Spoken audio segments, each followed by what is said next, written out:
Kikawaida tunapofunga siku moja ni maombi ya kuitisha tu mwili, lakini unapofunga siku tatu, maombi ya siku tatu, iwe ikavu sasa, ikiwa kavu ama kwa kadri utakavyojibana ndani ya siku tatu, unapohitaji majibu ya haraka. Kama unahitaji majibu ya haraka sana, msaada wa haraka, huwa unatakiwa ufunge siku tatu, na tena vizuri ukifunga siku tatu kavu, masaa 72. Kama una jambo ambalo linakutatiza sana, unahitaji msaada wa haraka, una mtu ambaye ni mtesi wako anataka kukutesa, unaingia katika siku hizo tatu kavu, unaomba katika roho, Mungu anakufanyia. Lakini tuna siku 7. Siku 7 inaweza kwa ukaenda kavu ama ukaenda kama tulivyokuwa tunaenda namna hii, ama ukaacha baadhi ya vitu. Kuna wakati mwingine unaweza ukaacha nyama, ukaacha vitu vitamu, ila ukawa unaendelea na mfungo wako. Kwa mfano, unaweza ukaa katika mfungo huu hapo ukasema mimi ni kwamba katika mfungo huu wa siku 7, hata wakati ule Mungu atakapotupatia neema, sasa mimi ndani ya siku 7 hizi nitakuwa tunakula vyakula vya aina fulani, lakini sitakuwa nakula nyama, ama sitakuwa nakula kitu fulani, ama nitakuwa sipaki mafuta. Hiyo ni aina ya mifungo pia ambayo Daniel pia aliupractice. Kuna wakati mwingine hatuhitaji kupakaga mafuta. Bwana asifiwe sana. Sio kwamba hatuna mafuta, mafuta tunayo. Ila ukienda katika Bwana anakungaliza. Mimi hapa sijapaka mafuta. Hapo unaona sijapaka mafuta. Ila sio kwamba naweza kapauka, hapana. Ni kwa sababu tunafanya kwa Bwana. Yote hiyo ni aina ya maombi ambayo unatokao unaomba, na Bwana ndio anakungaliza. Lakini 7 tunasema perfection, na 7 siku zote inawakilisha ukamilifu wa mambo. Unapotaka kufanya ukamilifu wa jambo fulani, huwa tunafanya katika namba 7. Lakini unapoenda siku 8, tunamaanisha kwamba unaenda kwa ajili ya msimu mpya, a new beginning. 8 katika prophetic number ama spiritual number, 8 inawakilisha kwamba a new beginning, mwanzo mpya. Bwana asifiwe sana. Kwa kama una take note. Lakini tunapoenda siku 14, siku 14 tunasema divine protection. Unapofunga siku 40, tunasema kwamba siku 14 tunasema kwamba ni divine protection, ulinzi wa kimungu. Hapo Mungu anaachilia ulinzi. Lakini tuna siku 21. Siku 21 tunaelekea katika kuamrisha na kuachilia nguvu zaidi katika vile vitu ambavyo vilikuwa haviwezekani ama vimekuwa vigumu. Ni maombi kama mfano wake aliomba Daniel. Bwana asifiwe sana. Kwa hiyo Mungu awabariki sana, na ndio maana tumefunga siku 7, naye Mungu atakukumbuka kwa jambo uliolifanya, naye Mungu hatakupungukia. Leo tutakapokuwa tunakamilisha mahali hapa, kuna namna ambapo tutamwambia Mungu wetu mambo yetu, yale ambayo tunayatamani, yale ambayo tunayamwamini Mungu atafanya, naye Mungu atatufanyia kwa ukubwa na kwa upana. Maana tulikuwa tuliopotea, lakini sasa tumepatikana. Tulikuwa tuliokufa, lakini sasa tumefufuka katika jina la Yesu Kristo. Bwana asifiwe sana. Amen. Hiyo ni sehemu ya kwanza kabla tujaanza na kuendelea. Lakini pia niseme ni pongezi ama acknowledgement. Yes, ni acknowledge kitu kimoja mahali hapa. Mungu awabariki sana kwa kujitoa kwenu na kuwa tayari kwa ajili ya kazi ya Bwana ambayo Mungu ametupatia mahali hapa. Licha ya majukumu ambayo tuko nayo, licha ya kazi ambazo tuko nazo, licha ya kwamba ratiba zingine zinabana sana, lakini nimeona watu wakimpenda Mungu. Nimejisikia furaha sana, mmekuwa watu wazuri kuhudhuria vipindi vile ambavyo tumekuwa navyo katika wiki hii. Mungu awabariki sana. Lakini pia hata katika watu ambao wamesimamia mambo ya usafi, nimeona wamefanya vizuri. Sio kwamba wengine mlikuwa mfanye vizuri, lakini nimeona kwa wiki hii alifuta mpaka huku pote, nimeona alijaribu kufuta sehemu nyingi mpaka kuko vizuri zaidi. Kwa hiyo I acknowledge it. Bwana asifiwe sana. Lakini pia kwa upande wa praise and worship team, kuanzia mchungaji msaidizi na mwalimu wa kwaya na watu wote ambao wamesimama mahali hapo, Mungu awabariki sana. Kazi yenu ni njema. Bwana atawalipa, na Mungu anaitazama, aonaye sirini atawajaza. Nimeona juhudi ambazo mmekuwa nazo, nimewasikia, Hata kama mimi nisipokuwepo hapa huwa nawasikia, hata mnapozungumza huwa nawasikia, sababu nikikaa hapo ndani huwa nasikia. Bwana asifiwe sana. Lakini pia drum imeenda vizuri. Huyu drama hajawahi kujifunza drums, in short. Alikuta tu iko hapa, lakini mnaonaje? Ni neema ya Mungu. Kwa hiyo Mungu akubariki sana na kukutunza. Amen. Na jambo la tatu, kuna jambo moja ambalo tuko nalo mahali hapa.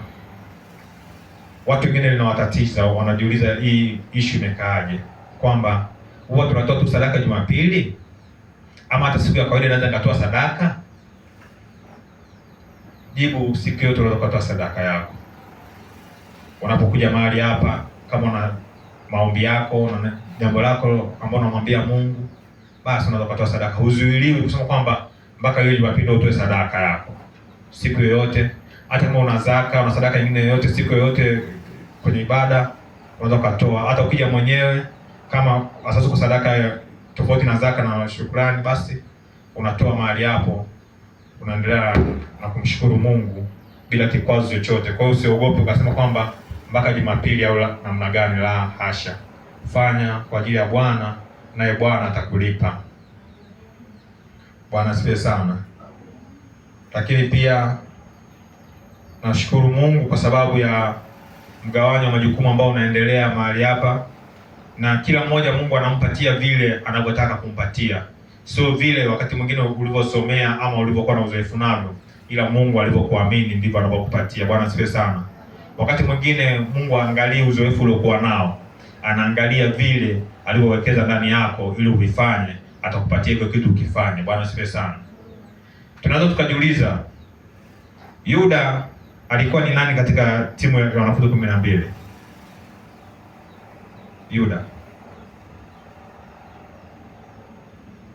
Yuda Iscariot, I mean.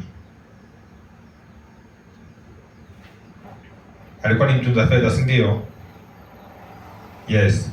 Lakini si kwamba yeye ndio alistahili sana kutunza fedha. Kumbuka Mathayo alikuwa ni mtoza ushuru, ni mtu wa tax collector. Watu kama wa TRA ndio alikuwa huko anafanya kazi huko Mathayo. Bila shaka alikuwa na elimu ya ukusanyaji kodi na namna ya kutunza mapato. Lakini kwa sababu ilikuwa limekusudiwa jambo jingine, alitumika Yuda kuwa mweka hazina. Kwa hiyo usiangalie professional ulionayo, usiangalie alilokuwa nayo. Mungu akiweka kitu ndani yako atakutumia the way you are. Hivyo atakutumia ili kutimiza kusudi lake. Bwana asifiwe sana. Kwa Mungu awabariki sana. Lakini pointi ya mwisho ili tuingie mbele ambako Mungu ametupatia neema siku ya leo. Kuna mgeni naona akusalimia. Na kuna mtu ambaye naona siku nyingi pia kuwepo hapa ibadani. Naomba asalimie, itakuwa jambo la furaha sana. Yuko pale nyuma.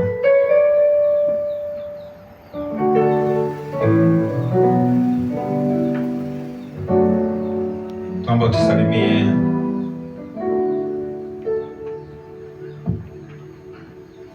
Bwana Yesu asifiwe. Amina. Asante, nashukuru sana kabisa. Leo Mungu alisema sisi tukuje tushirikie pamoja. Kwa majina naitwa Yohane Mbatizaji. Nafanya kazi hapa KRF hapa kusate SMS. Ndio. Tutaendelea tu. Amen. Karibu rafiki yangu Yohana Mbatizaji. Mungu akubariki sana. Tunakupenda. Asante sana. Amen. Bwana asifiwe sana. Karibu Yohana Mbatizaji. Lakini rafiki yangu Maklina naye sijamuona siku nyingi.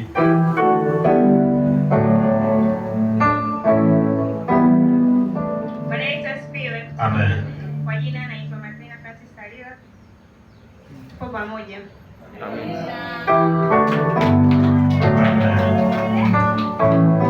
Amen. Mungu awabariki sana. Tunafurahi kuwaona. Tunasikia furaha kwa hapo na ninyi mahali hapa. Mungu awabariki sana. Mtakatifu, mtakatifu Bwana majeshi, Mungu mwenye haki, Mungu mwenye enzi. Tazama ni saa hii tena Bwana, ukajifunue katikati yetu Bwana majeshi. Tunatamani kujifunza toka kwako, tunatamani kupokea toka kwako. Ukaseme vile Mungu ulivyotukusudia Bwana, ukanitumia kama chombo, Ukaniongoze Bwana katikati ya mambo yote. Kinywa changu kiwe kinywa chako, na chochote nitakachokifanya kiwe cha kwako Bwana, katika uwezo na nguvu yako. Nipatie maarifa, nipatie kuelewa zaidi, wapatie watu wako maarifa na kuelewa zaidi. Katika jina la Yesu Kristo Nazareti. Amen. Amen. Bwana Yesu asifiwe sana. Unaweza kufungua Biblia yako kutoka kitabu cha Mathayo sura ya 11. Mathayo sura ya 11. Leo tutastiki hapo. Na tutakuwa tunaenda vizuri. Mathayo sura 15. No, fungua Luka sura 15. Luka sura 15. Luka sura 15. Kitabu cha mtakatifu Luka, Injili ya Luka sura 15. Bwana Yesu asifiwe sana. Siku moja Yesu Kristo alipokuwa yuko na watoza ushuru, alipokuwa anakula naye, walipokuwa wakiongea pamoja, walikuwa wakimuuliza maswali mengi na vitu vingi, ili kwamba wamtege ama wamkamate katika njia mojawapo aliyokuwa nayo, ili kwamba wamstaki katika njia hiyo. Farisayo, kama nilivyowahi kusema mwanzoni, ni watu ambao wana elimu ya kutosha, si watu wadogo, si watu ambao hawana ujuzi. Ni watu ambao maswali yao yakikuuliza ni kama waandishi wa habari. Kulikuwa kuna Mafarisayo, lakini kuna waandishi, scribes. Wote hawa ni watu ambao walikuwa na akili sana. Na ndio maana hata leo hii tunaona kwamba kuna watu ambao waliosoma philosophy, wakikaa wakaanza kukuuliza wewe kitu, usipokuwa makini utajibu kile anachotaka wewe ujibu. Philosophy is a studying of reason. Bwana asifiwe sana. Philosophy ni nini? Yes. Kwa hiyo wana falsafa. Hao wana falsafa tunawafananisha na Mafarisayo. Ni watu ambao ukiwaambia kitu lazima kwambie ni kwa nini kiko hivi, ni kwa nini kinaenda hivi. Yaani watachimbua upate kwa kina kile kitu. Lakini waandishi ni watu ambao pia wananoti vitu kwa umakini, scribes, wakitamani waone kwamba kwa undani hiki kitu kiko namna gani. Lakini kuna Masadukayo pia. Sadukayos ni watu ambao pia wanafanana na Mafarisayo, lakini wanatofautiana tu katika vitu vichache, ikiwemo katika kuamini. Masadukayo hawaamini kuhusu ufufuo, hawaamini kuhusu kufufuka, hawaamini kuhusu kuja kwa Yesu. Lakini Mafarisayo wanaamini kwamba kuna Kristo atakuja, kuna ufufuo utakuwepo, kuna kiama ya wafu, au wanaamini kwamba kuna kufa lakini kuna kufufuka, au ni Mafarisayo. Kwa hiyo akasema tena, akaketi na watoza ushuru. Watoza ushuru, sifa ya watoza ushuru mojawapo ni watu ambao wanachunguza vitu kwa kina, kujua namna ya kufanya mambo. Wangapi wana biashara ambazo wamewahi kufungua ama wanafanya biashara? Yes. Usiokuwa na biashara, Mungu akupatie biashara, upate tini namba. Bwana asifiwe sana. Yes. Kwa hiyo unapoenda pale kufanya process ya kusajili biashara yako, utakutana na wale watu wa kodi. Wale watu wa kodi watakuwa na maswali mengi sana kwa kuuliza. Biashara yako iko mahali gani? Kwanza utakuuliza, cha kwanza, unaitwa nani? Hilo ndio swali muhimu sana ambalo litakao kutambulisha unaitwa nani. Bwana asifiwe sana. Na wakikuuliza unaitwa nani, wataanza kukuchimba tena ndani. Ni kwa nini, ama unataka kufanya biashara hiyo kwa kiwango gani? Una kiasi gani cha kukufanya ufanye hiyo biashara? Utawaambia. Lakini tena watakuuliza tena kuhusu hiyo kiwango cha biashara, watakuuliza biashara yako iko maeneo gani, watataka wajue. Watakuuliza tena, je, hapo unapofanya biashara umepanga ama ni pa kwako? Ukisema ni pa kwako, watakuuliza tena swali, kama ni pa kwako, je, unalipia kodi kwa namna gani, ama papo kwa namna gani? Kama umepanga unalipia kodi kwa namna gani pia, ili wapate kukujua kwa ukina na kwa undani zaidi. Je, next kin wako ni nani? Watatamani kujua hilo, kwa sababu ni watu ambao wakupeleleza mambo kwa kina na kujua kabisa kwamba wewe pesa zako utakuwa unatunza kwa namna gani. Maana yake usije ukawa unafanya biashara baadaye ukaanza kutakatisha pesa. Bwana asifiwe sana. Nadhani mnafahamu kutakatisha fedha, si ndio? Wangapi wafahamu kutakatisha fedha? Asante. Kuna mtu hajanyosha ila afahamu. Iko hivi. Tunaposema kutakatisha fedha, kwamba unakuwa unauzi fedha nyingi peke yako, uziruhusu kuingia katika mzunguko wa kawaida. Unaziozi kwa wakati mmoja fedha nyingi, kule tunasema ni kutakatisha fedha. Kwa mfano unafanya biashara, wewe unakusanya fedha, upeleke benki, upeleke kokote, unakaa nazo ndani kwa wakati fulani. Ama kuna bidhaa zinatolewa katika viwanda, kwa mfano labda ni sukari, inatolewa ile sukari kwamba iende kwa watu wengi. Wewe unazichukua zile sukari, unakaa nazo ndani kwa ajili ya kuvizia kwamba bei ikipanda, kwamba hata ukipata changamoto, ili kwamba uongeze price. Bwana asifiwe sana. Hapo tunasema kwamba ni uhujumu uchumi ama utakasaji wa fedha. Kwa hiyo hawa watu watatamani kwamba ajue kwamba hizo fedha zako utazifanya namna gani, kwamba utatumia kwa kiasi gani na utafanya spending kwa kiasi gani, utaajiri watu wangapi pia. Maana ukiona kuwa una fedha nyingi hawatakubali usipokuwa na wafanyakazi, au watu ni watoza ushuru, ndivyo wanapofanya kazi. Sasa hao watoza ushuru, narudi katika habari ya Kristo, walikuwa wakikaa wakianza kumuuliza Yesu maswali. Wanatamani kujua mambo mengi kuhusu Yesu. Walitamani kujua vitu vingi kuhusu Yesu, lakini walitamani pia kujua hata kuhusu mali zake. Walitamani kujua kwamba kuhusu fedha zake, anapata wapi fedha, huduma yake anairani vipi. Maana Bwana Yesu alikuwa tajiri. Japokuwa alifanyika kuwa maskini sisi tu matajiri, lakini hawakuwa watu hoi hai. Timu yake ilikuwa watu hoi hai. Bwana asifiwe sana. Tunaingia kwenye somo letu sasa hivi. Ila ndio tumeanza. Hiyo ni introduction. Bwana asifiwe sana. Bwana Yesu hakuwa hoi hai. Ni kweli alifanya vikao vingi nyikani, lakini ile ilikuwa ni mwanzo tu wa huduma yake. Alifanyia wapi? Nyikani. Nyikani ni kwenye misitu mbalimbali. Lakini alipozidi kufanikiwa, mikutano yake mingi alifanyia beach. Bwana asifiwe sana. Yaani mikutano mingi alifanyia beach. Ukiona mtu anaenda kufanya mikutano beach ama anaenda kufanya party beach, sio mtu mdogo kabisa. Tofauti na mtu anaenda kufanya nyikani. Haikutosha hapo. Wakati Petro wenyewe maisha walikuwa wanaishi, hata leo ukienda upata neema kwenda kule Israeli, wamejenga maeneo ya beach. Ukiona mtu amejenga maeneo ya beach, sio mtu mdogo pia. Ni mtu ambaye yuko vizuri. Sio nani kati yetu mwenye kiwanja beach, ongea kwa ajili ya hilo. Bwana asifiwe sana. Lakini tunaona pia Yesu alipokuwa akifanya vikao vyake, wakati fulani alikuwa akiombea nyikani, lakini ilifika wakati alianza kwenda kuombea kwenye bustani. Hivyo ni viwango ambavyo tunaona kwamba Yesu alikuwa amepanda viwango, kwamba sio mtu tena kwenda kuombea tu msituni peke yake, alikuwa anaenda kuombea bustani. Bustani moja hapo ni bustani gani? Getsemani, si ndio? Kwa hiyo ukishaona mtu mpaka anaanza kwenda kuombea bustani, anaenda viwanja vyake kwenye garden mbalimbali, jua huyo mtu sio mtu mdogo kabisa, sio mtu mdogo, sio mtu maskini.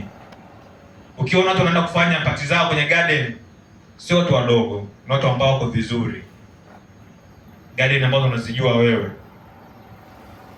Kwa hiyo Yesu alipokuwa namna hiyo, Mafarisayo wakati mwingine walitamani sana kujua, walitamani sana kufahamu vile vitu ambavyo Yesu anavipata kwa namna gani. Wakisema kuhusu kodi alikuwa analipa, unapata wapi wewe kodi? Au Mafarisayo na Masadukayo na wenye dhambi walikuwa wakimkaribia wamsikilize, na waandishi. Bwana asifiwe sana. Kwa hiyo sasa kitu kilichokuja kutokea baadaye, Yesu alitumia mifano iliyokuwa hai. Hatusemi kwamba alitumia examples. He never used the examples. Example ni tofauti na kusema parable. Parable ni tukio ambalo sio la dhania, yaani naweza kama ni dhania, lakini tukio ambalo lilikuwako katika sehemu fulani. Sasa hawa watu na Yesu mwenyewe wakati wote alipotumia parables, ni parable zenye uhalisia ambazo ziliwahi kuwako kabla ya misingi ya dunia kuwako, ama kabla ya Kristo kuwako. Ndio ile mifano alikuwa akiitoa. Mfano wote utakuona kwenye Biblia ambao Yesu aliutoa, jua aliuona wapi? Aliuona siku ile alipokuwa kwa baba aliona story fulani, na zile Yesu akawa anazitumia kuongea. Yesu kuongea bila mfano wala kufundisha bila mfano. Maandiko yanasema namna hiyo, si ndio? Bwana asifiwe sana.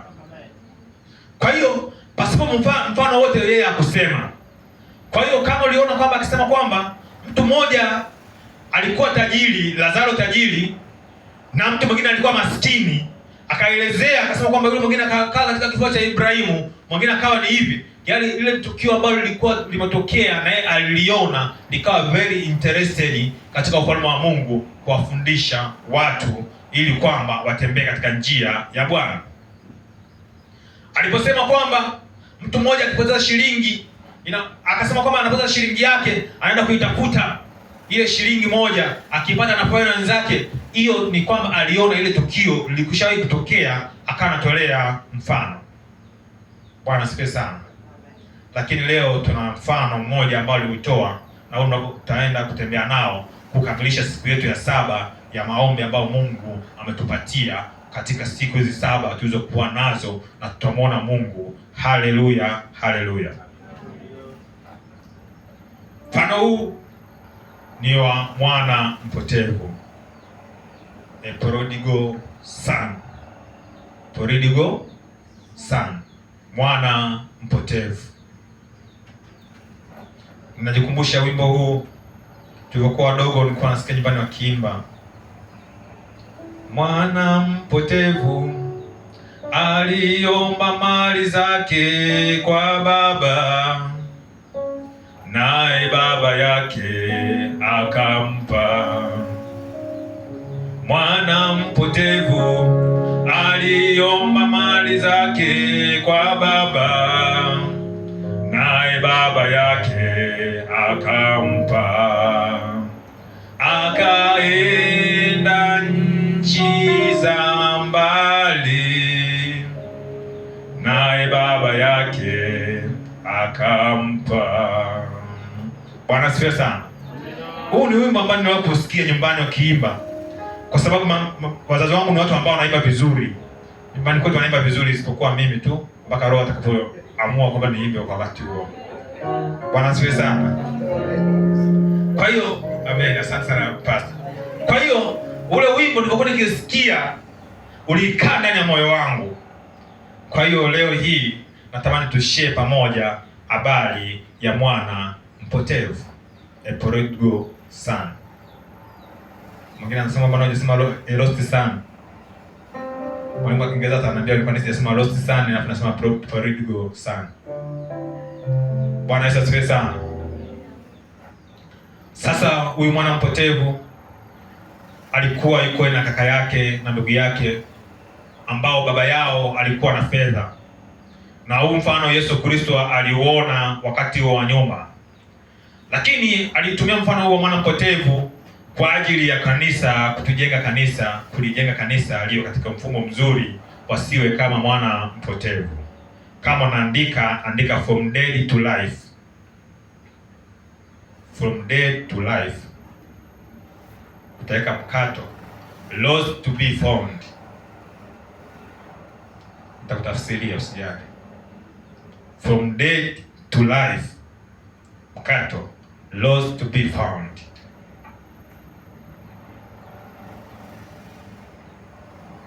Kutoka wafu kuishi, kutoka kufa kuishi, kutoka kupotea na kupatikana. Bwana asifiwe sana. Ni neema ya ajabu ambayo Bwana Mungu alifanya kwa ajili yetu. Hapo mwanzo Mungu alipoumba mbingu na nchi, hiyo nchi ilikuwa ukiwa tena utupu. Na baadaye Mungu alipofanya uumbaji wake, alimweka mwanadamu juu ya nchi. Mwanadamu alipewa mamlaka, alipewa kutawala na kumiliki juu ya mbingu, juu ya nchi na vitu vyote vinavyopaa juu ya mbingu. Lakini mwanadamu huyu aliacha ile njia, akapoteza asili yake ya kwanza ambayo Mungu alimuumbia. Mwanadamu akawa ni aliyepotea, ingawa alikuwa akiishi. Na mwanadamu aliambiwa kwamba siku utakayotenda dhambi utakufa hakika. Na ile siku aliyotenda dhambi haikupita, alikufa hakika, si ndio? Mbona mwitikia amina? Pengine mnatikia amina kwa kuogopa. Siku aliyotenda dhambi mwanadamu alikufa, ndio au hapana? Yes? Yes. Kwa Mungu ikumbuke siku moja ni sawa sana siku moja sana miaka 1000 sana siku moja. Sasa Adamu alipotenda dhambi, inasemekana alitenda dhambi akiwa na miaka 30 kuelekea mwaka 30 hadi 33 ya kuzaliwa, yaani ya kuumbwa kwake katika ulimwengu, ndipo alipotenda Mungu dhambi. Na alistahili kufa siku ile ile ambayo alikuwa ametenda dhambi katika hali za kawaida. Na ndio maana tunaona hata Yesu Kristo aliuawa msalabani akiwa na miaka 33 na nusu. Bwana asifiwe sana. Ili kulipa ile deni ya mwanzo aliyofanya Adamu katika umri ule. Sasa mwanadamu alipokuwa amepotea, Mungu akamwacha Adamu aishi. Adamu akumaliza miaka 1000. Kwa hiyo ndio maana tunasema alikufa siku ile ile ambayo alikuwa ameandikiwa. Aliishi miaka 900 na ngapi? 930. Kwa hiyo ile miaka 900 yote 30 bado ilikuwa ni siku moja, ndio maana akafa siku ile ile ambao Mungu alisema. Na ndio maana tunasema kwamba mwingine anataka kusema mbona Mungu alisema kwamba Adamu utakufa siku hiyo, alafu akufa siku hiyo. Inamaanisha namna hiyo kwamba siku ile alikufa katika hiyo siku. Sasa baadaye Mungu akaanzisha mpango wa kumkomboa mwanadamu, ili kwamba mwanadamu kumweka kuwa huru, awe huru kweli kweli. Ndipo hapo akamtoa mwanawe wa pekee Yesu Kristo, ili kila muaminie asipotee bali awe na uzima wa milele. Ili kila muaminie ajitie nira yake, abebe mzigo wake ambao ni mwepesi na nira yake ambayo ni laini, ili kwamba huyo mtu akae salama. Na ndio maana leo hii tunatangaza wokovu, na ndio maana leo hii tuna wokovu, na ndio maana leo hii tunajua kwamba pasipo kwamba wokovu, kama kuna wokovu, basi katikati hapo kabla ya wokovu kuna rehema, kuna upendo, kuna neema katikati yake. Hakuna wokovu bila upendo, hakuna upendo bila neema, hakuna upendo bila rehema. Bwana Yesu alipokuja alijifanya kuwa kama asiyekuwa kitu, asiyekuwa na heshima, ili anipate mimi na wewe. Ndio maana leo tunasimama kwenye mimbari hizi, tunasimama huku na kule, tunaposti mitandaoni, tunashare kwenye simu zetu vitu mbalimbali kuambia watu kwamba yuko Yesu Kristo. Na lengo la kuambiana kwamba yuko Yesu Kristo ni kwa sababu tunatamani watu wote tumuishie Mungu wa kweli, Mungu aliye hai, ili siku ile tutakapoenda mbinguni tukafurahi kwa pamoja. Maana hilo ndio kusudio ambalo Mungu ameliandaa, kwamba kila mmoja wetu akaione mbingu katika jina la Yesu. Ndio maana tunaomba, ndio maana tunanyenyekea kwake, ndio maana tunaenda mbele zake, ndio maana tunatoa, ndio maana tunajitoa miili yetu, ndio maana tunajizuia na dhambi, ndio maana tunamwambia Mungu tusaidie na dhambi fulani, tusaidie, kwa sababu tunatazamia kiti kile cha enzi. Tunatazamia kumuona Yesu, na tunataka kumuona Yesu siku ile katika kiti cha enzi. Ninatamani kwamba siku ile tukapofika, wewe nayo uwepo, usiwepo mwenye kukosa, usiwe mwenye fungu la kukosa. The end is near, the door is open now. Mwisho ukaribu na mlango uko wazi. Lango liko wazi, lango limefunguliwa, lango limefunguliwa kwa vizazi vyote, lango limefunguliwa kwa mataifa yote. Lango ndiye Yesu Bwana. Wote wapitao watatua mizigo, wote wapitao watakombolewa. Pasipo yeye hakuna ambaye anaweza kumwona Mungu, maana yeye amefanyika kuwa lango na njia, kweli na uzima. Tukimwamini yeye, anaweza kutupatia hatua nyingine. Tukimpenda yeye, anaweza kutufufua tena katika wafu. Na ndio maana yeye mwenyewe alipokuja alikufa kwanza, ili kwamba sisi tuokolewe, tuwe huru. Lakini haikuishia hapo, kwamba sisi pia tufufuliwe, tuwe hai. This is the amazing grace. I once was lost, but now I'm found.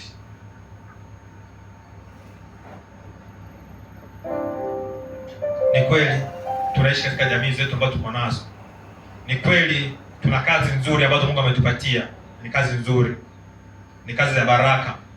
tunajisikia vizuri, lakini vyote hivi tukumbuke Mungu ametupatia kama vyombo, na kama sisi tu vyombo tunataka kuifanya mapenzi ya Bwana na kuyakamilisha, ili kwamba siku ile tuwe na hesabu kamili iliyokamilika. Maana kila mmoja atatoa hesabu yake kwa kazi aliyoifanya, iwe nzuri ama iwe mbovu, itatolewa hesabu. Tuangalie Luka 15 kuanzia mstari wa 11. Tutasoma mistari mpaka mstari wa 24, alafu tutaanza kipengele kimoja baada ya kingine. Karibu. Luka sura 15 na kuanzia mstari wa 11. Nasoma kwa msaada wa Roho Mtakatifu. Amen. Neno la Mungu kutoka katika Injili Mtakatifu Luka sura 15 mstari wa 11, nao unasema, akasema mtu mmoja alikuwa na wana wawili. Yule mdogo akamwambia babaye, Baba, nipe sehemu ya mali inayoniangukia. Akawagaia vitu vyake. Hata baada ya siku si nyingi, yule mdogo akakusanya vyote, akasafiri kwenda nchi ya mbali, akatapanya mali zake huko kwa maisha ya uasherati. Alipokuwa amekwisha kutumia vyote, njaa kuu iliingia nchi ile, yeye naye akaanza kuhitaji. Akaenda akashikamana na mwenyeji mmoja wa nchi ile, naye alimpeleka shambani kwake kulisha nguruwe. Akawa akitamani kujishibisha kwa maganda waliokula nguruwe, wala hapana mtu aliyempa kitu. Alipozingatia moyoni mwake, alisema, ni watumishi wangapi wa baba yangu wanaokula chakula na kusaza, na mimi hapa ninakufa kwa njaa. Nitaondoka, nitakwenda kwa baba yangu na kumwambia, Baba, nimekosa juu ya mbingu na mbele yako. Sistahili kuitwa mwana wako tena, nifanye kama mmoja wa watumishi wako. Akaondoka, akaenda kwa babaye. Alipokuwa angali mbali, baba yake alimuona, akamwonea huruma, akaenda mbio, akamwangukia shingoni, akambusu sana. Yule mwana akamwambia, Baba, nimekosa juu ya mbingu na mbele yako, sistahili kuitwa mwana wako tena. Lakini baba aliwaambia watumwa wake, leteni upesi vazi lilo bora, mkamvike, mtieni na pete kidoleni na viatu miguuni. Mleteni ndama yule aliyenona, mkamchinje, nasi tule na kufurahi. Kwa kuwa huyu mwanangu alikuwa amekufa, naye amefufuka; alikuwa amepotea, naye ameonekana. Wakaanza kushangilia. Amen. Bwana asifiwe sana. From dead to life, lost to be found. Alikuwa amekufa naye amefufuka, alikuwa amepotea naye amepatikana. Point namba 1 katika Mambo 25 tunaenda kuongea sasa. Tutaongea mambo 25, 25 things. Kwa kama unaandika, take note. Mambo 25 ambayo unataka kujichunguza, kugeuza kwenye rehema. Namba 1. Hawa watoto walikuwa wako wawili. Kama mmoja alikuwa mkubwa, mwingine alikuwa mdogo. Lakini kwamba walikuwa watoto wawili, kila mtoto alikuwa na tabia yake. Na ndivyo ilivyo wakati wa sasa. Mungu ametuumba wanadamu kwa namna moja, lakini yako makundi mawili.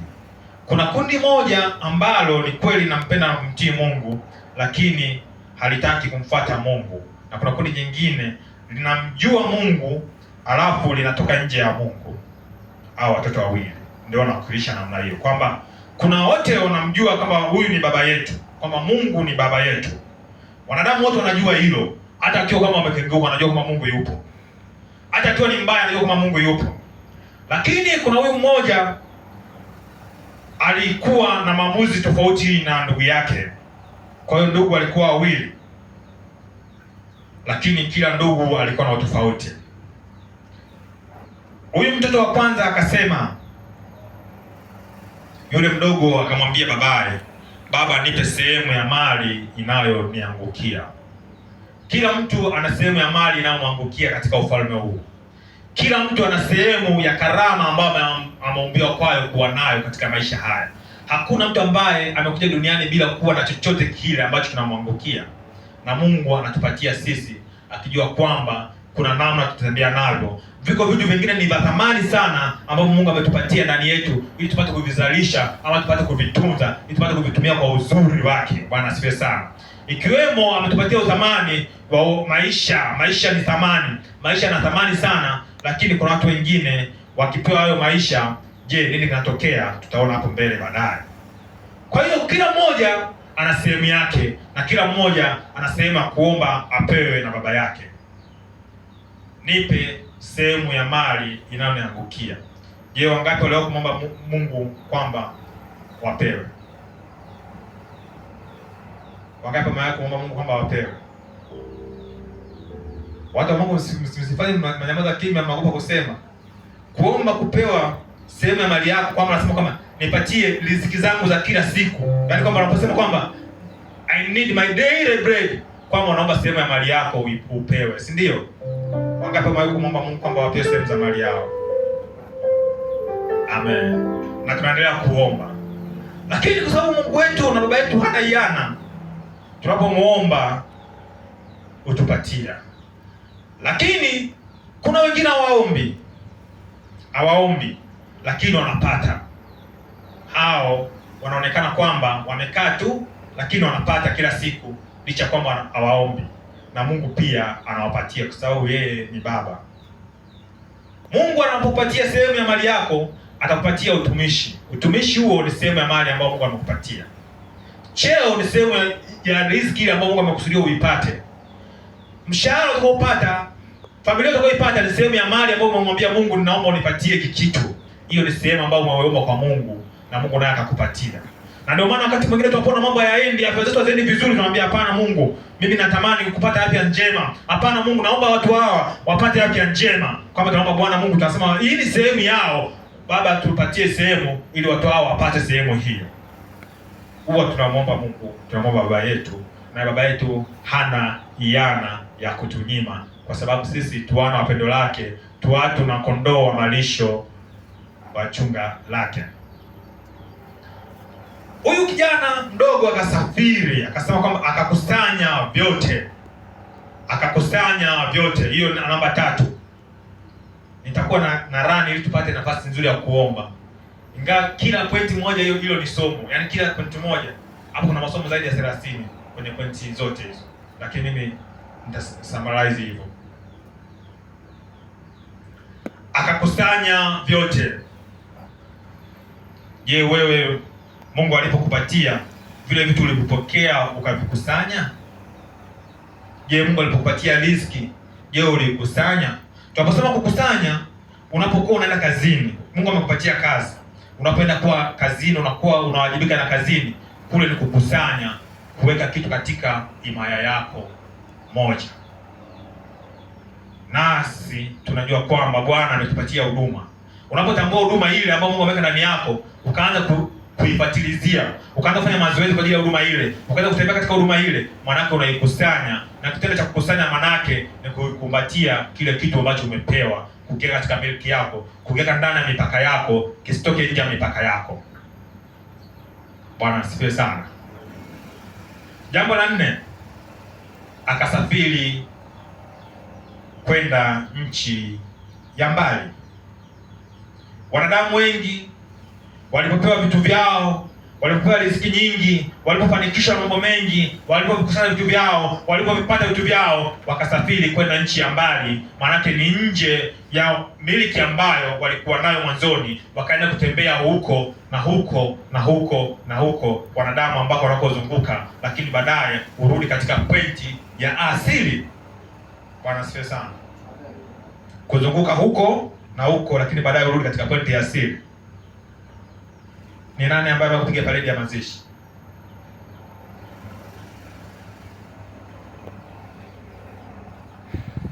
Basi nakuomba hii tuseme kwa mifano. This is example, not parable. This is example. Tunasimama hapa, ile silaha yako inapokuwa umeinua na kuweka chini, kuna wakati unakusanya mikono, huo unakusanya kwa namna gani? Hebu tuonyeshe kama kanisa unavyokusanya ile mikono. Yes. Unaweza kugeukia kwa watu wakaona vizuri. Yes. Na baada hapo tendo kingine kinachofuatia kwenye mikono tu. Yes.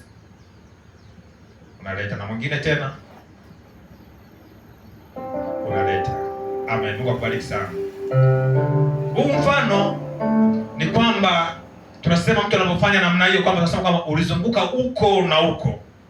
Ukazunguka huko na huko, lakini hapo umerudi, umekuja kupumzika. Hapa ndipo utakapoketi katika siku zako zote ulizozunguka huko na huko. Kwa hiyo watu huenda nchi za mbali, watu huzunguka mataifa na mataifa, lakini baadaye watarudi mahali walikotokea. Go east, go west, home is the best place. Ni kweli tutapata vitu vingi, tutatembea nchi nyingi, tutatembea mataifa mengi, tutatafuta vitu vingi, lakini itafika wakati tutarudi pale tulikotoka. Tutatakiwa kutoa hesabu ya vile tulivyokuwa navyo, na Bwana atataka hesabu kamili kutoka katika mikono yetu. Sasa huyu alipenda nchi ya mbali, akwenda kukusanya, lakini alienda kutapanya. Unaweza kaandika kwamba akaenda kutapanya,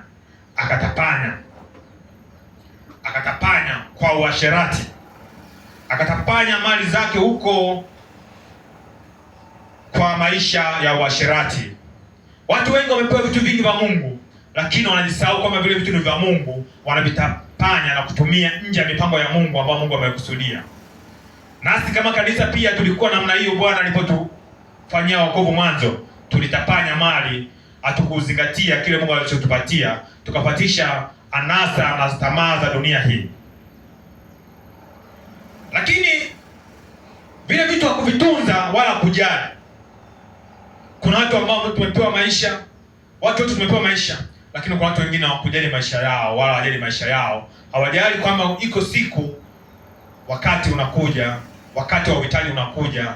Wamesahau kama chungu ukusanya chakula wakati fulani na wakati fulani ukitumia. Inasema kwamba namba 6 utaandika akatumia vyote. Akatumia vyote. Akatumia vyote. Bwana asifiwe sana. Huyu mtoto akatapanya, akatumia vyote, akasahau kuweka hazina. Hazina. Tunasema kwamba hazina yako ilipo ndipo moyo wako ulipo. Kwa hiyo huyu mtoto alipotumia vyote hakuwa na hazina, maana hata moyo wake pia ulikuwa umeharibikiwa. Na ndivyo watu wengi sasa wameharibikiwa mioyo, na moyo ulioharibika hauwezi kuleta ibada kamili mbele za Mungu. Moyo ulioharibika hauwezi kuleta maana kamili mbele za Mungu. Mioyo yetu ndio sura mbele za Mungu.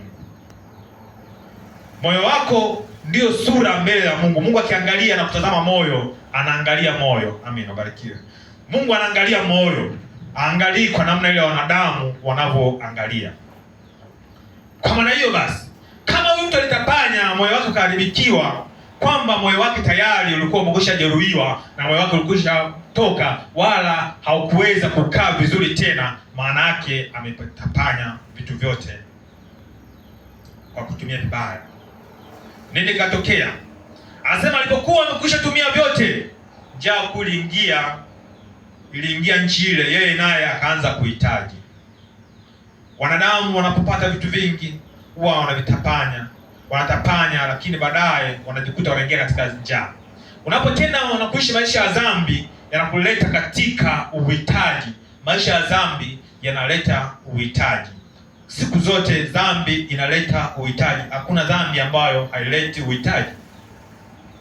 Uhitaji upo pale dhambi inapotokea. Ndio maana Daudi akisema kwamba Bwana ndiye mchungaji wangu, sitapungukiwa na kitu. The Lord is my shepherd, I shall not be in want. Want, that is the needs. Nakwambia want, nakwambia needs. Kwamba uhitaji. Akijua kwamba utoshelevu upo. Kwa hiyo kumbe tunapofanya dhambi, tunapoishi maisha ya dhambi, kama tunapoenda nje ya mpango wa Mungu, tukatapanya mioyo yote ukaribiwa moyo, tunakuwa na uhitaji. Uhitaji huu utatupelekea kuishi maisha ya uchafu. ni habari za mwana mpotevu. Tunaongelea habari za mwana mpotevu. Lakini baada ya kupungukiwa na kuwa na uhitaji, maana Bwana kuwa mchungaji wake. Ukiona unapungukiwa ndani yako amani na unakuwa na uhitaji na uipati, basi ujue kuna mahali Bwana haja kuchunga bado. Hujakubali kuchungwa na Bwana, hujakubali kunyenyekea chini ya mkono wa Bwana. Anasema kwamba nyenyekeeni chini ya mkono wa Bwana ulio hodari, ili apate kuwakweza kwa wakati wake. Ukiona kwamba unakuwa chini, huoni njia, huoni namna ya kwenda, huoni namna ya kutembea, kuna namna, something went wrong. There is something went wrong. Ukiona unaomba maombi haleti matokeo, kuna kitu hakijakaa sawa. Na Roho Mtakatifu huwa anatamani kurejesha mahusiano ili kwamba tukae sawa, ili kwamba tusio na uhitaji. Kadhalika yeye Mungu naye anashusha neema zake ili tupate kutoshelezwa katika kila aina ya uhitaji ambao tuko nao. Yule kijana akaingia katika uhitaji, maana yake alipoteza vitu vyote, na nchi ilipopata njaa, naye akaingia katika njaa kama watu wengine, akawa mhitaji. Tunapohitaji kama wanadamu, tunahitaji watu pia. Hakuna mtu anaweza kufanikiwa kwa peke yake. Huyu mtu akampata mtu mmoja mwenyeji wa nchi ile. Huyu mtu alipompata yule mtu, akafanya shirika na wenyeji. Unaposhindwa kutembea katika njia za Bwana ukapoteza, utatafuta ushirika na watu wengine ili ufanye ushirikina, mshirikiane vizuri. Bwana asifiwe sana. Sasa huyu akapata mtu mmoja. Huyu mtu alikuwa na shamba la nguruwe. Akamchukua, akasema kwamba rafiki, njoo twende pamoja. Na kwa Wayahudi, tunapozungumzia nguruwe, ni mnyama ambaye ni najisi kwao, ni mnyama ambaye ni mchafu kwao. Lakini pia sifa ya nguruwe ni mnyama ambaye anakula vitu vichafu. Yaani usipomzuia hajali. Yaani sio mnyama wa kujali. Kwa hiyo hata vyakula anavyokula ni makapi. Junk food. Junk food. Yes. Kuna watu ambao wanakula makapi. That's how, ndio maana hata sisi wenyewe wakati mwingine hatuli kila chakula tunachokiona. Hata wewe utakiwa kula kila chakula unachokiona. Vyakula vingine tunasema ni junk food. Havina sababu. Ukiona chakula kitamu mdomoni mwako, ujue ndani kina madhara makubwa. Lakini ukiona chakula sio kitamu mdomoni mwako, ujue ndani kina afya nzuri. Hebu mwambie jirani yako hiyo sentence. Junk food. Ukiona chakula kitamu kwenye mdomo wako, ujue ndani kina madhara makubwa kuliko ni faida. Faida zipo, lakini unaweza kukuta madhara yake ni makubwa. Lakini ukiona chakula sio kitamu mdomoni, ndani ya mwili kinafanya kazi nzuri sana. Vitu vyenye sukari nyingi unapokula, sometimes you feel junks. We need sugar, lakini unapokula sukari nyingi unatafuta junks, vitu ndani yake, unapata obesity ndani yake, unapata magonjwa mengine ndani yake. Na ukipata obesity, yani hivi visukari, unapata kisukari, sio kisukari cha kukasirika watu wa Mungu. Yaani unapata kisukari, kile kisukari kinaambatana na magonjwa mengine kwa sababu you feed it with a junk food. Baadaye utakuta sasa unapata moyo unasumbua, figo zinasumbua, stroke inakuja kwa sababu ya junk food. Lakini ukiona vyakula ambavyo sio vitamu sana, kama parachichi sio vitamu sana, japokuwa unakula lakini sio vitamu sana, halina ladha sana, lakini lina ladha ndani yake, lina kazi nzuri ndani ya mwili. Kwa hiyo chakula chochote ambacho sio vitamu kina faida kubwa sana. Kwa hiyo jitahidi unapokula vyakula sio vitamu tamu, wakati mwingine vitakusaidia. Danieli aliacha kula vyakula vitamu kwa siku 21. Si kwa sababu hakutaka, lakini alijua kwamba anajitengenezea nini. Alipokula mtama na maji, can you imagine kama mtu ale mtama na maji? Wewe mtama na maji, ukale mtama wenyewe utaki. Lakini mtama na maji ni vitu vibaya, lakini vilionenepesha kwa sababu si vitamu kwenye kinywa, lakini ndani yao vilikuwa vizuri. Lakini wapo watu ambao walitumia vyakula vizuri, lakini baadaye vikawaletea uharibifu ndani yao. Tunasema kwamba Yeshuruni alinenepa, akawanda, akamsahau Bwana wa wokovu wake kwa sababu alikuwa kila vitu vitamu. Haizuiliwi kula vitu vitamu watu wa Mungu, lakini kuna namna ambapo nasema katika roho. Kwa hiyo hata unapokula vyakula vyako hapa kazini, ukiona unakula vyakula vitamu vingi, ujue unaelekea kunenepa. Unaelekea kuanda, unaelekea kuwa mzito. Kama alivyokuwa Eli, kwamba alikuwa ni mzito kiasi kwamba ule uzito wake alipoanguka shingo yake ikavunjika akafa hapo hapo. Hakuweza kunyanyuka kwa wepesi kwa sababu ya vyakula. Ndivyo kifo cha Eli kilivyotokea, kwamba aliketi kwenye kiti na alikuwa mnene. Biblia inasema hivyo katika kwenye Samueli. Sasa huyu mtoto akatamani kujilisha makapi. Kujilisha makapi ni kutamani tamaa mbaya, kutamani vitu ambavyo visivyofaa katika maisha yake. Akatamani sasa kutembea. Kwa hiyo kumbe dhambi unapojitenda inakupeleka kutamani vitu ambavyo havina uzuri ndani yake, ili kwamba uvipate, ili kwamba vikupoteze kutoka katika mfumo wa kiungu. Aidha kwamba ataangaliwa wewe kwamba ni sehemu gani ambayo uko na udhaifu. Shetani anapiga sehemu ambayo ni weak point. Hawezi kupiga sehemu ya strong. Anaangalia sehemu iliyokuwa dhaifu, atakufuatisha mahali hapo. Kama ni uzinzi atafuta uzinzi, akukamata katika uzinzi. Kama ni zinaa atafuta katika zinaa, akukamata katika zinaa ili akutoe katika mpango wa Mungu. Kama ni fedha, ataangalia jaribu lako ni fedha, atakamata katika fedha ili kwamba kutoa katika mfumo huo wa kiungu. Lakini wakati mwingine anaangalia njia, ni nini ambacho anakichotumia. Kama unapenda kutumia simu, shetani wakati mwingine atatumia njia ya simu ili aingie hapo kwenye simu, akukamate, akufanye addicted, ili akuvute, ili kwamba uingie katika simu. Utaingia siku moja kwenye website, utaanza kuperuzi, utakutana na dada yuko uchi. Alafu kabla kuperuzi, unatamani kuperuzi, unamzumu yule dada.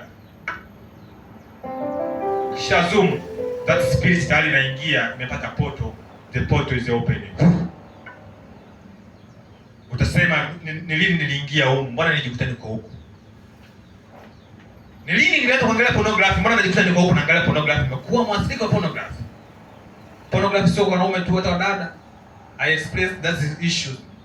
Nimeshuhudia na nimesikia pia. Yaani mtu amekuwa addicted na pornography. Pornography hata kwa wanandoa hazifai pia. Bwana sio sana. Lakini kuna mtu ambaye alianza kidogo licha kwamba hata kama alilelewa kwa mazingira fulani alianza. Wangapi leo kuangalia pornography? Ukweli katika Kristo.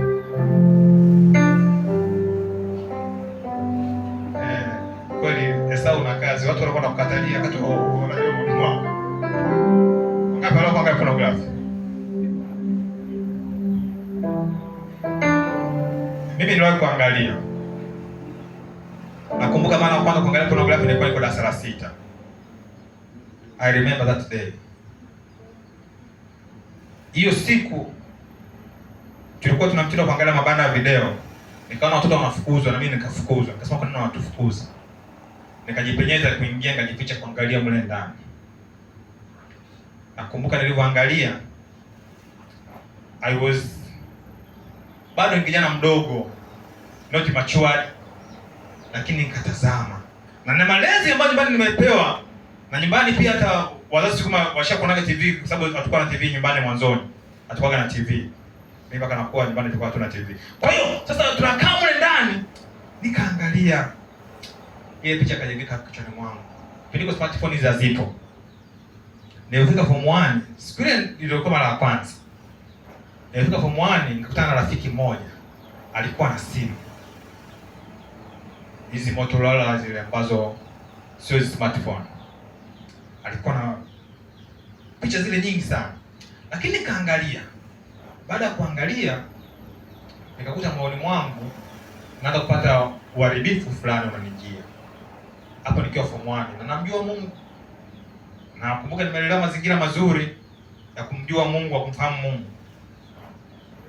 Lakini nikakuta sasa picha ile inanikaa kichwani. Kila mara nikikaa nashuhudia mara 3 hizo. Nimeangalia pornography mara 3 katika maisha yangu.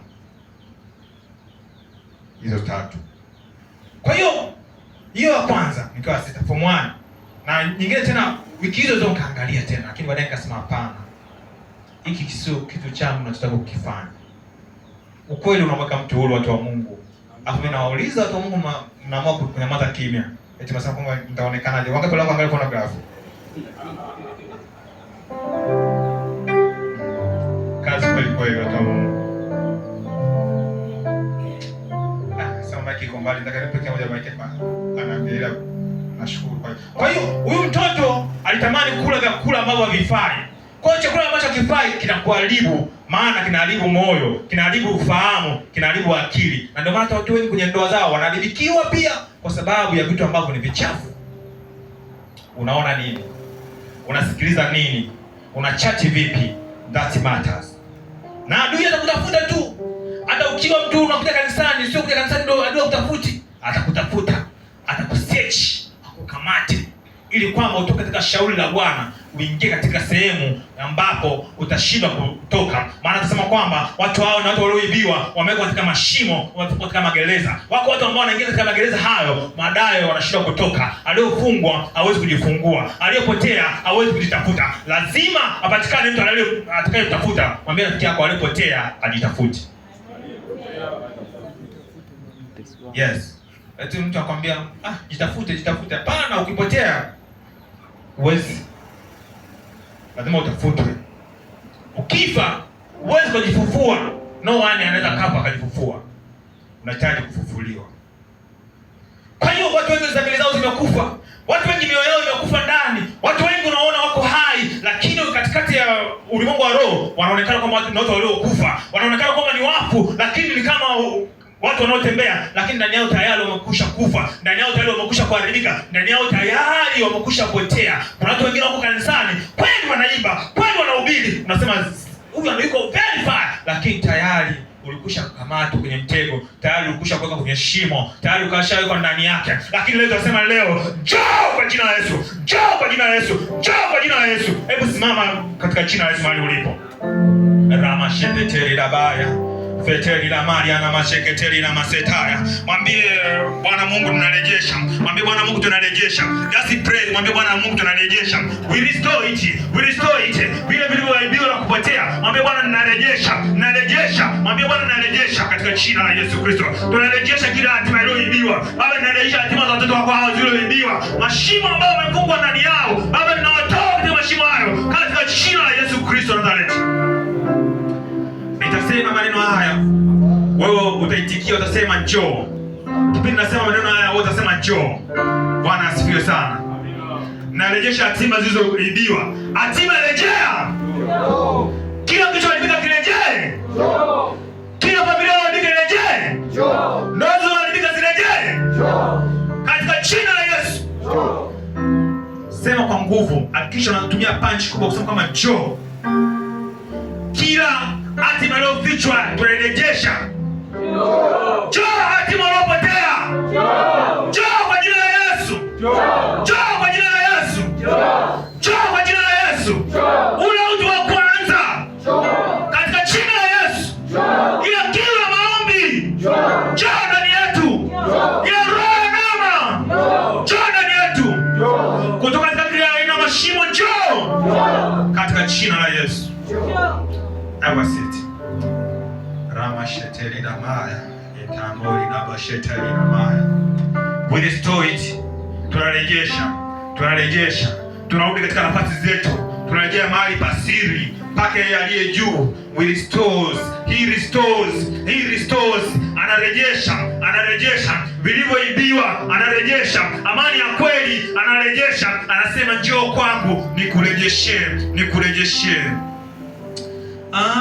Anasema njoo kwangu nikurejeshe.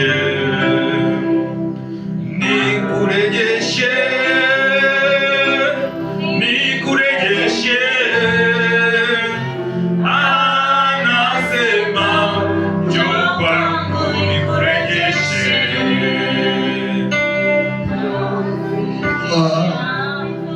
Na kukataliwa na Mungu.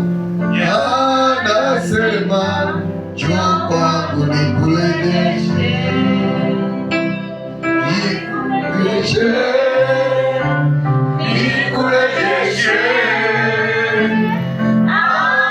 Anasema njoo kwangu nikurejeshe. Yes. Nikurejeshe.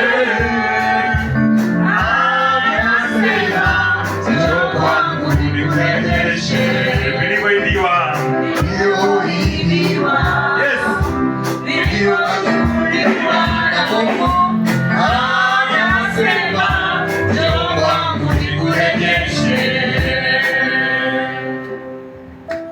He is ready to restore for us. Mwana mpotevu alivyopoteza akapata kutamani kujilisha makapi, kujilisha vitu visivyofaa. Yeye akaona kwamba hana stahiki tena, akatamani kula makapi, akatamani kutembea katika uchafu. Esau nilipopotea niliona kwamba kuna namna fulani ningeishi, lakini Bwana akasema hapana, wewe ni chombo changu, sasa kuacha uharibike. Hata sasa ninajua kwamba sitaharibikia madhabahuni. Bwana hata niache niharibike. Haijalishi kwamba ni namna gani imefumwa, haijalishi kwamba kuna vikao gani vimewekwa, sitaharibika. Bwana sitaanguka njiani. Bwana sitapoteza nuru ya Bwana. Bwana atanipatia nuru katikati ya giza. Bwana atanipatia nuru katikati ya giza. Bwana akupatie nuru, ukapata kuona nuru, unapokuwa ukipotea. Bwana anasema kwamba yuko tayari kukurejeshea. Zingatia moyoni mwako. Thank you Jesus. Yes. Mwana mpotevu namba 11 hakupewa kitu. Kumbe tunapopoteza, tunapoingia katika mazingira ya dhambi, tunakuwa hatuna mtu wa kutupatia kitu. Kuna vitu ambavyo tunatamani kuvipata, kumbe kuna watu ambao tayari wamevizuia. Dhambi inazuia, maisha ya uchafu yanazuia, hatupewi vitu. Kuna watu watatuona, lakini wakiangalia sura zetu wataona sura ya vitu vingine. Maana adui anatuchafua, adui ametoa image yetu. Hatuna image ya Mungu tena, hatuna picha ya Mungu tena. Lakini Bwana akasema kwamba ndani ya siku 7 hizi I want to restore it for you. Yes. Hakuna mtu aliyompatia kitu. Kumbe kuna wakati mwingine unapoona kwamba upatikani kitu, kuna wakati hata vyo vyako vinachelewa, kuna wakati ambapo fursa zinakuja au uzipati. Kuna something went wrong inside you. Kuna kitu ambacho hakijakaa sawa ndani yako. Yesu anatamani sasa leo akufanyie wakati mzuri. Katika imperfection ya 7, Bwana anakufanya kitu kizuri ndani yako. Hakika utaona neema. Ile promotion iliyokusudiwa itakujia. Ile promotion itakujia. Ile position itakujia. Maana katikati ya mambo hayo Bwana atakupatia nafasi. Palipo nafasi Bwana atakuweka. Daudi akasema kwa Bwana amenitoa panapo mashimo, amenisimamisha maumbani, juu ya mwamba amenisimamisha. Hajalishi kwamba changu nilichokuwa nacho, you will stand and you will testify that God is good for us. Amina. Haya yananifanya niamini na ninajua kwamba nitakuwa vile Mungu alivyosema nitakuwa. Utakuwa vile Mungu anavyotaka uwe. Haijalishi kwamba tena katika namna gani, haijalishi rank yako, haijalishi you are an officer, haijalishi kwamba ni other rank, utakuwa vile Mungu alivyosema utakuwa. I know, mimi mwenyewe ninachokijua kwamba haijalishi kwamba nina elimu kiasi gani, haijalishi kwamba nina jambo kwa namna gani, lakini najua kwamba ndani yangu nina neema, na ninajua kwamba katika taifa langu la Tanzania I will be someone katika taifa langu la Tanzania. Ninajua kwamba nitasimama. I know, that is I know kwamba nimeteka kwa ajili ya taifa. Hilo mimi halinipi mashaka kwamba ninajua yuko mtetezi wangu yu hai. I will stand on my nation. Hallelujah. Haitajalisha aiba niliyokuwa nayo, lakini ninachokijua Bwana ananitengenezea njia, na ndio maana amenipatia na wewe ili nikutumikie. Mimi ni mtumishi wenu. Ninawatumikia ninyi, lakini namtumikia Mungu at the same time. Na kama ni mtumishi, maana mimi ni mtumwa. Na mtumwa ukifanya kazi, utasema kwamba yote nimefanya kama mtumwa tu. Utukufu ni kwa yeye ambaye amenifanya mimi niwe mtumwa. Nashukuru kwa neema hiyo. Sasa kumbe kuna wakati mwingine tunapoteza vitu, hatupati vitu kutokana na maisha ambayo tuko nayo. Mwana mpotevu akajikuta hana kitu cha kupata. Hata watu wengine akajikuta hawapati watu tena kwa sababu ya maisha yale ambayo mwana mpotevu aliyaishi. Lakini tunaona hapa sema 12 hapo anasema kwamba kwenye sura ya 17 alipozingatia moyoni mwake, akazingatia. Kuzingatia ni kujua kwamba kweli kumbe kuna vitu vingine nimepoteza, kumbe kuna namna ambayo nimepoteza, kumbe kuna maisha ambayo nimeishi sikutakiwa kuishi hivi na kuishi leo. Ukazingatia ndani ya moyo wako, Bwana anakurejeshea. Unapozingatia maana kuna tafakari, you meditate. Tumepeana wiki yote tumekuwa tukimeditate, tukitafakari habari za maisha ambayo Mungu anataka kuturejeshea. Tumeyatafakari maisha haya. Hebu tafakari tena wakati huu kwamba Bwana, mimi ninajua kwamba utanirejesha. Nitakuwa vile ulivyoniambia. Maana kama Mungu aliniambia nitakuwa sehemu fulani na nimekuwa, kwa nini kule nisende kuwa? Utakuwa vile Bwana alivyokuambia.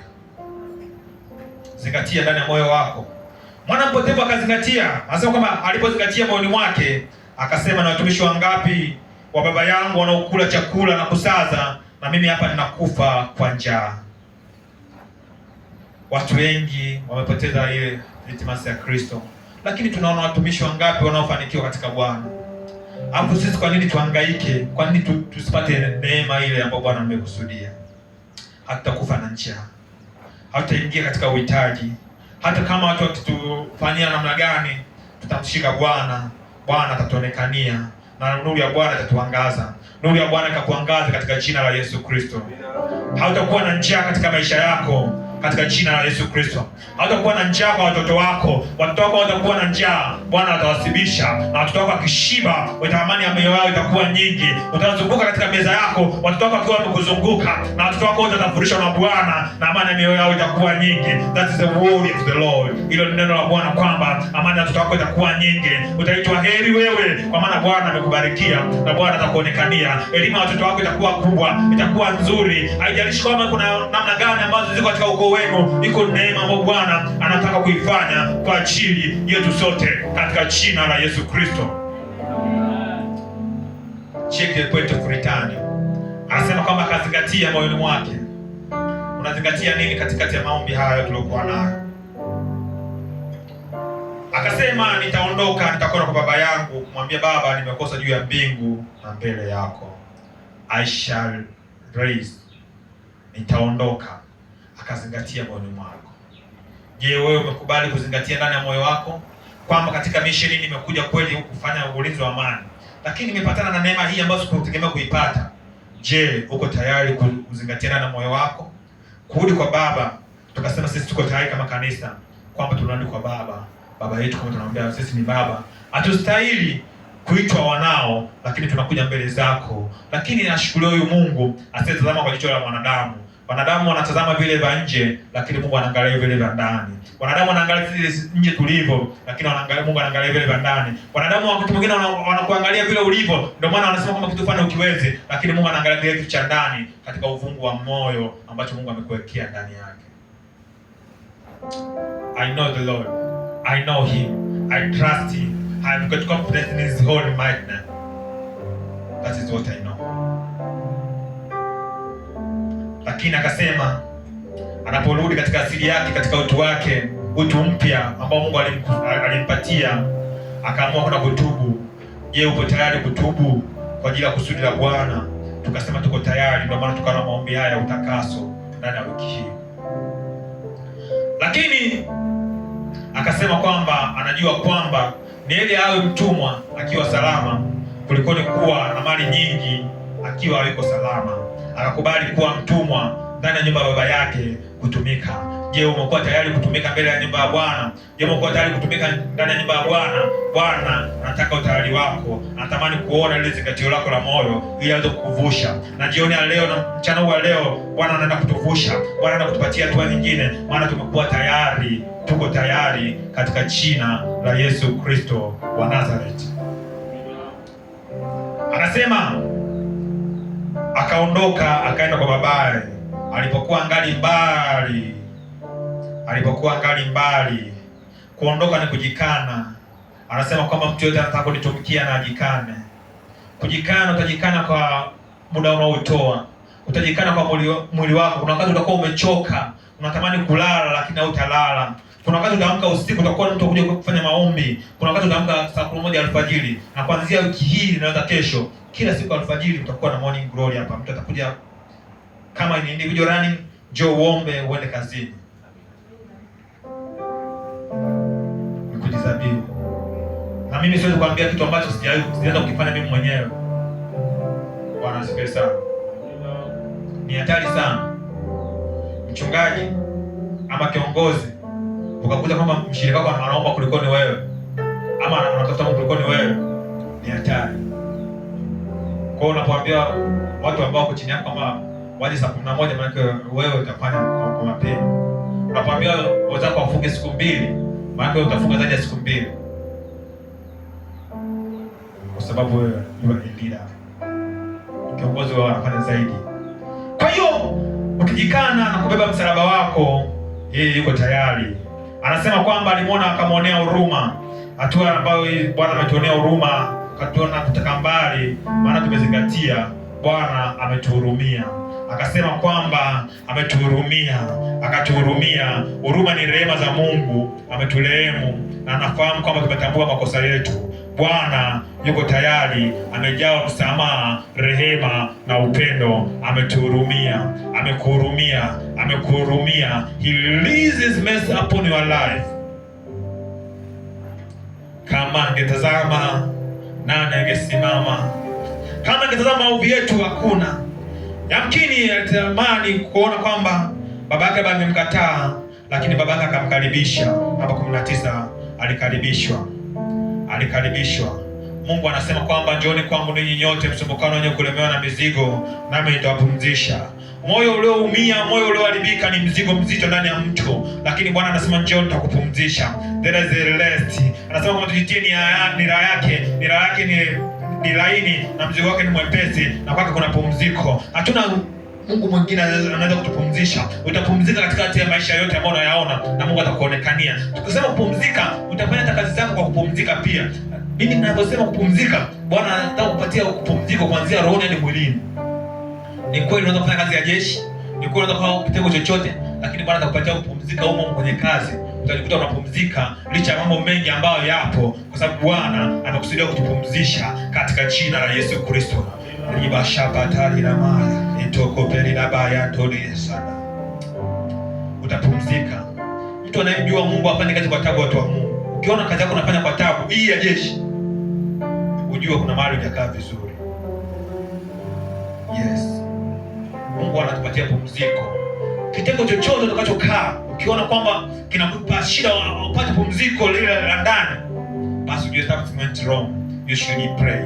Lakini ukifanya kazi yoyote yenye pumziko, kama huna Mungu utaona kuhangaika sana, utahangaika sana, majukumu yatakuwa mengi, na baadaye utakuwa na performance mbaya ya kazi. That is what we know. That is what we understand. Akakaribishwa, akamlaki.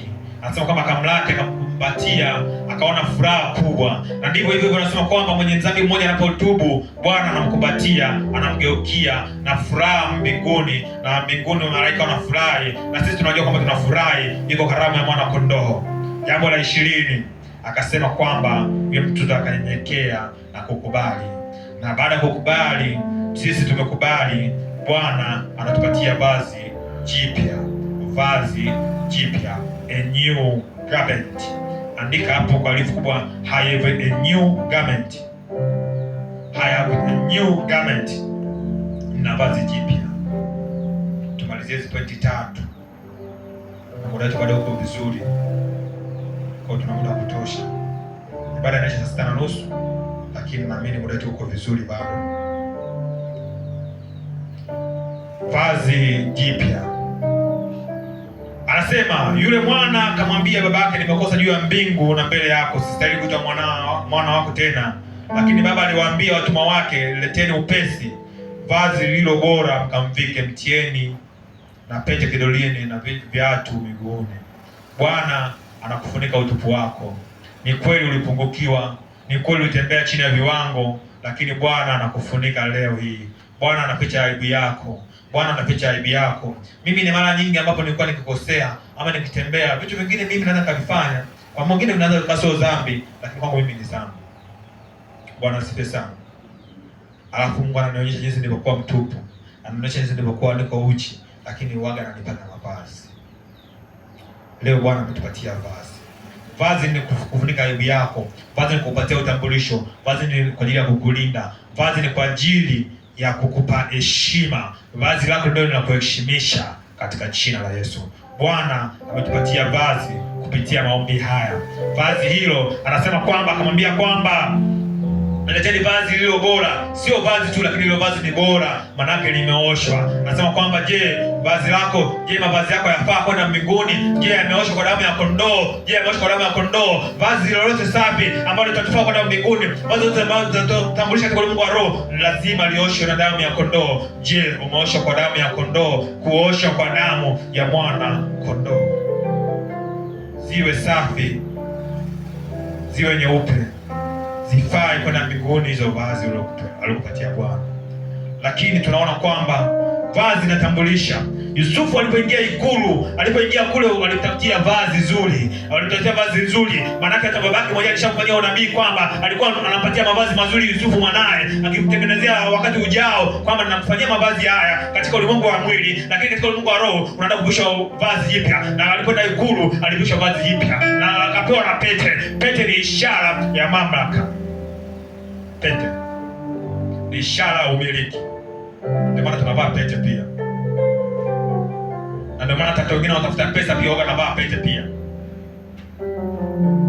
kutokana na vile wanavyotafuta. Lakini kuna watu wengine pete zile wanazinenea kwa sababu zina mamlaka. Na pete pia wafalme walikuwa wanatumia kama muhuri, kupigia muhuri kwamba pete hii ni pete ya Dario. Ni pete ya Darius, alipiga hapa. Hii ni pete ya Herode, ilipiga hapa. Sasa tunaona Yusufu alipewa vazi, lakini tunaje kuona kwamba Danieli naye alipewa vazi na pete. Lakini tunaona pia Hamani, Mordekai alipewa vazi na pete. Hamani alipewa lile vazi, lakini hakulitunza lile vazi, nafasi yake ikapotea, akapewa Mordekai. Bwana anakupatia vazi lililokuwa bora ambalo litakutambulisha katika ulimwengu wa roho. Ukipita katika ulimwengu wa roho, kuna wakati utapita hivi ukiwa kawaida, utapita kama corporal, utapita kama private, utapita kama lieutenant, utapita kama major, utapita kama lieutenant, utapita kama general. Lakini ukipita unapita hivi, wewe unaona kama umevaa kawaida, wewe utaona unatembea kawaida, lakini katika ulimwengu wa roho wataona vishindo, watasikia vishindo. Unapopita watasema yes, there is someone who is passing here. Wataona ile nguvu kwa sababu utakuwepo.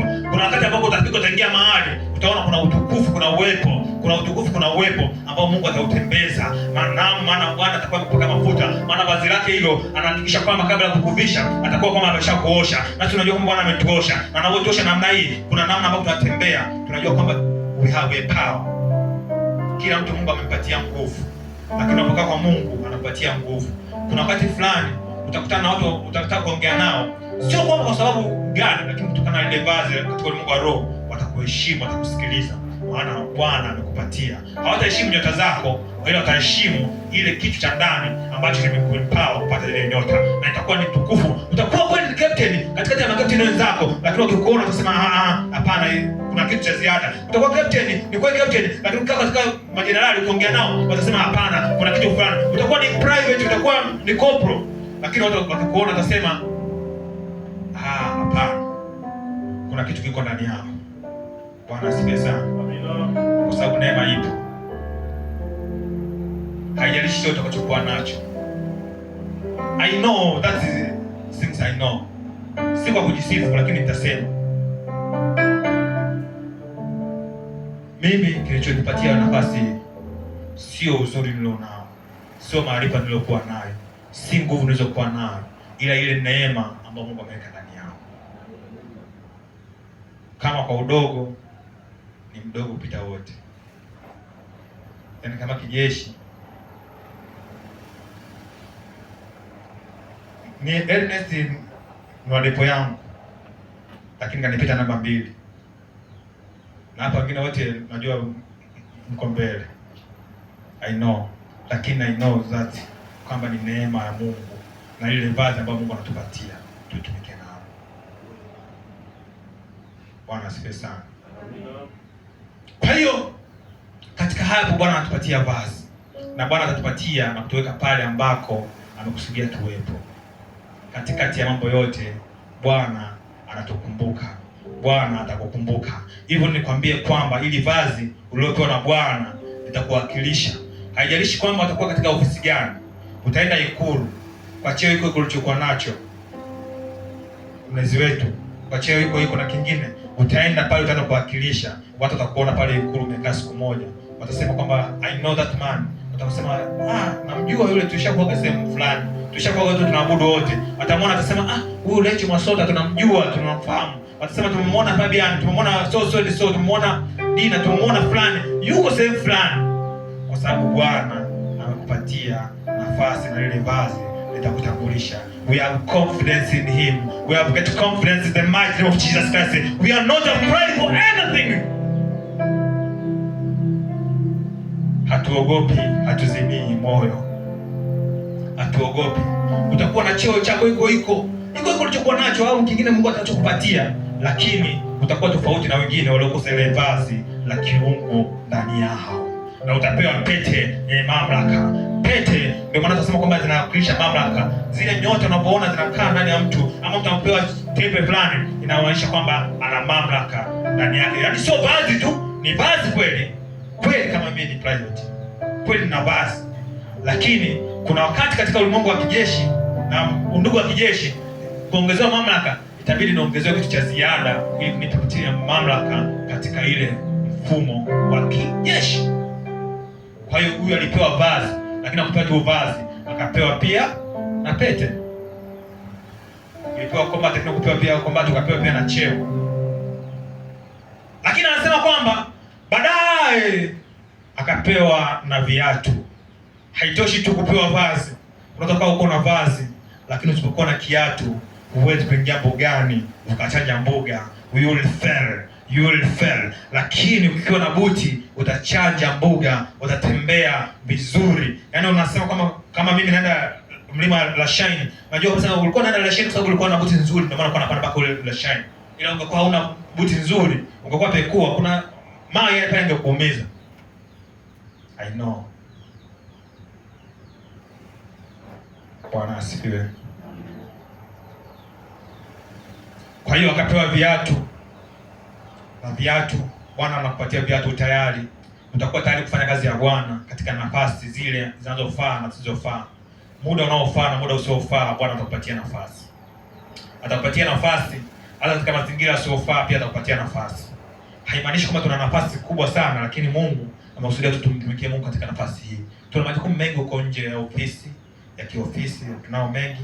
Na ndio maana tuko limited time, lakini tunajua kwamba Mungu anatutetea na sisi tutazidi kung'ara. Ninachokijua yeye atafanya zaidi ya vile tunavyoomba na vile tunavyowaza. Maadamu tukizidi kunyenyekea, atatuvisha. Namba 23. Damu na furaha. Akasemaje? Mleteni ndama yule aliyonona, mkamchinje, nasi tule na kufurahi.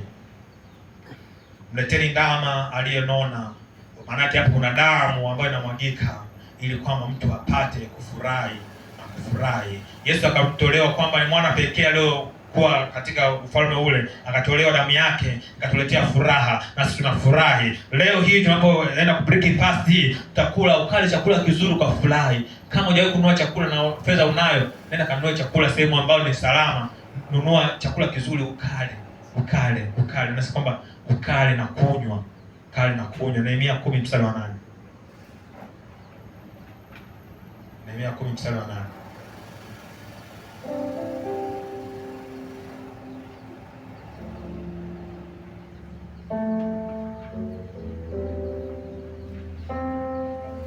Nehemia 8 mstari wa 10. Yes.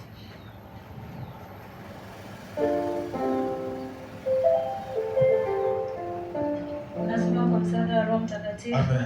Nehemia 8 mstari wa 10, neno la Mungu linasema, kisha akawaambia, enendeni zenu, mle kilichonona na kunywa kilicho kitamu, tena mpelekeeni sehemu yeye asiyewekewa kitu, maana siku hii ni takatifu kwa Bwana wetu, wala msihuzunike, kwa kuwa furaha ya Bwana ni nguvu zetu. Amina. Nguvu zenu. Amina. Amen. Neno hilo uondoke nalo, ukale, kunywa na kufurahi. Ukiwezekana kufanya kwa ajili ya wengine, ukafanya kwa ajili ya wengine. Maana utakapokula kiko kinono, utakuwa mtukuza Bwana kwamba Bwana, mimi nakushukuru. That's how tunakulaga vitu vizuri baada ya kumaliza mifungo yetu. Na hii mifungo inatusaidia kwamba tunapokula vitu vizuri tunafurahi. Na tukifurahi Bwana naye anafurahi. Na furaha ya Bwana ndiyo nini? Yes. Kwa nende mkale vizuri. Baada ya ku break fast hakikisha kwamba unakula vizuri. Hasa huyu mwana mpotevu alikula vizuri, wakafurahi pamoja, na damu ikawa imefanya kama ishara utakaso. Sasa hiyo kitu cha 24 anasema kwamba tule tufurahi. Hapo tukiwa tunatia mwishoni, akasema kwamba kwa kuwa huyu mwanangu alikuwa amekufa naye amefufuka, alikuwa amepotea naye ameonekana. Wakaanza kushangilia nasi tunamshangilia Bwana kwa sababu ameturejesha mahali petu pa siri. Katikati ya kumaliza maombi haya, katikati ya kuhitimisha maombi haya, huu ni